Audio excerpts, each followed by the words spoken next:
A 220-pound English Mastiff spent 847 days behind cold metal bars. Every single family walked past, every single one.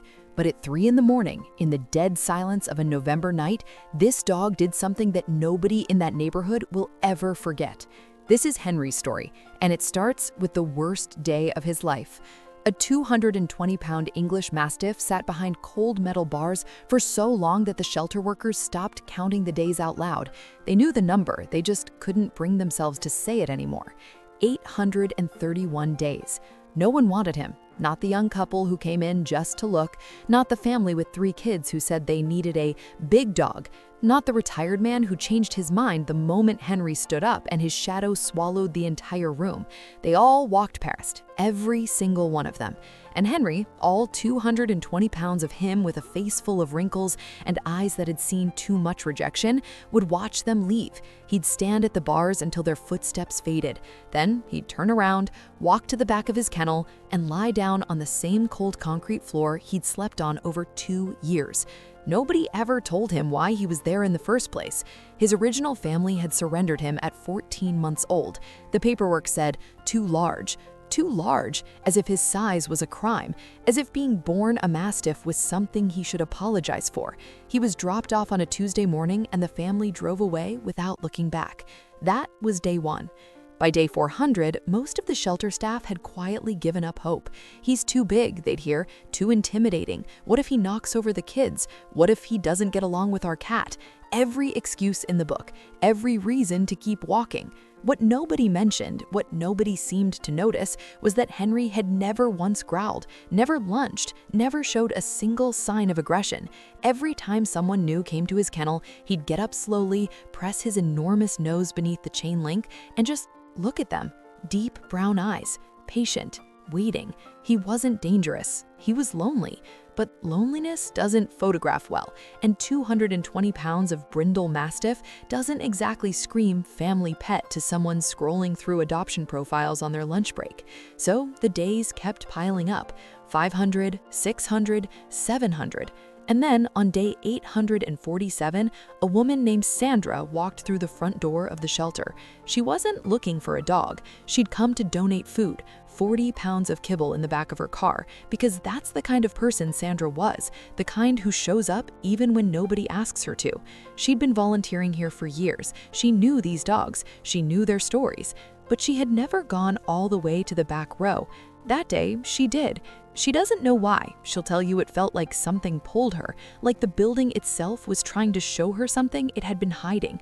And there he was, Henry, standing at the bars, watching her approach with those deep, ancient eyes. Not barking, not jumping, just standing there, like he'd been waiting for exactly this moment, for exactly this long. Sandra stopped walking. Henry pressed his nose through the chain link. She reached out and touched it. Stories like this are exactly why some people can't stop coming back to shelters. The shelter worker appeared at her shoulder. She said, "That's Henry. He's been here a long time." "How long?" A pause. "Too long." Sandra looked at Henry, Henry looked at Sandra, and somewhere in that silence, something shifted. She went home. She told herself she was just thinking about it. She laid awake until 2 a.m. running through every logical reason why a 220-pound English Mastiff was a terrible idea for a woman living alone in a house with hardwood floors and a cat named Gerald. By morning, she had called the shelter before they even opened. Henry came home on a Thursday. He walked through Sandra's front door like he'd lived there his entire life, sniffed every corner, found the couch, looked at Sandra, looked at the couch, looked at Sandra again. "Don't even think about it," she said. He thought about it anyway.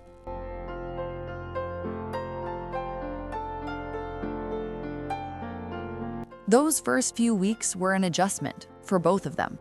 Henry had spent so long in a kennel that the silence of a real home seemed to confuse him at first. He'd wake up in the middle of the night and just stand in the hallway, like he was waiting for fluorescent lights and the sound of 40 other dogs, like he wasn't sure any of this was real. Sandra would find him there sometimes.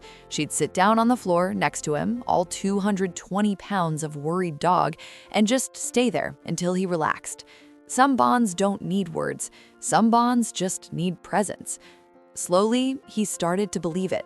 He started sleeping through the night. started greeting her at the door, started carrying her shoes around, not chewing them, just carrying them, like little gifts, like his way of saying, "I'm glad you're home." Gerald, the cat, for his part, regarded Henry with a quiet contempt only a cat can truly achieve. Henry regarded Gerald with a patience that bordered on saintly. Life settled into something beautiful. And then came the night that changed everything. It was 3:12 in the morning. Sandra was deep asleep when Henry started barking. Not his usual low rumble when a car passed outside, not the soft woof he made when Gerald knocked something off the counter. This was different. This was urgent. This was the bark of a dog who needed someone to listen right now. Sandra jolted awake. Henry? He was at her bedroom door, barking, then running toward the hallway, then back to her, over and over, insistent, frantic. She smelled it before she even reached the kitchen. Gas, the stove, a burner that hadn't clicked fully off, a slow, invisible leak that had been filling the house for hours while she slept.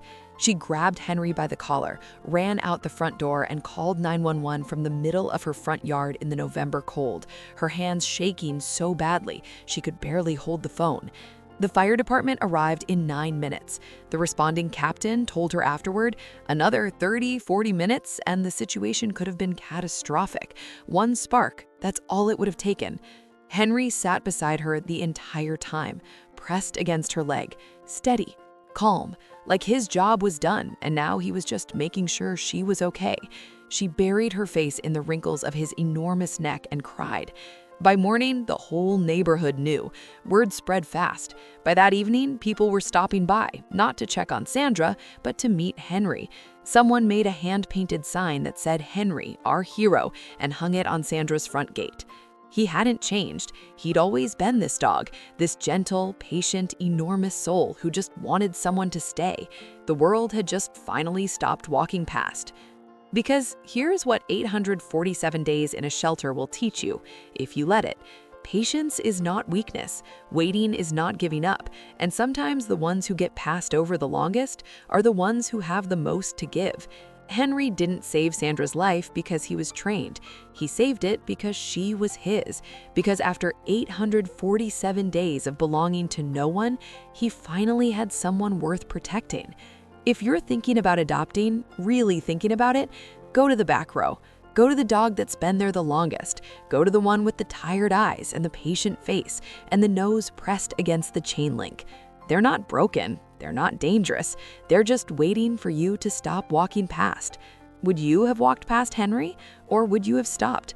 Tell me in the comments.